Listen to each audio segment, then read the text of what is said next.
Chennai super কিংসের হয়ে স্বপ্নের মতো সময় কাটছে মোস্তাফিজুর রহমানের। 4 ম্যাচে 9 উইকেট নিয়ে এখনও পর্যন্ত চলতি আইপিএলের সর্বোচ্চ উইকেট শিকারী টাইগার এই পেসার।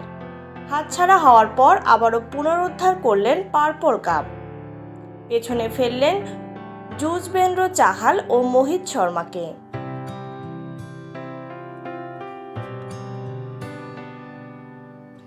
ইন্ডিয়ান প্রিমিয়ার লিগের চলমান আসরের প্রথম 3 রাউন্ডের ম্যাচ শেষে সর্বোচ্চ উইকেট শিকারীর তালিকায় শীর্ষে ছিলেন মোস্তাফিজুর রহমান।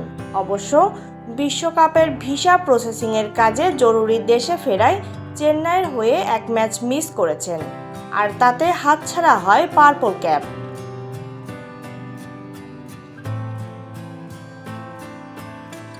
সোমবার দলের পঞ্চম ও নিজের চতুর্থ ম্যাচ খেলতে নেমে দারুণ বোলিং করেছেন ফিজ। 4 ওভারে 22 রান খরচায় তুলে নিয়েছেন 2 উইকেট, ইকোনমি রেট 8.8, আর তাতে আবারও পার্পল ক্যাপ ফিরে পেলেন।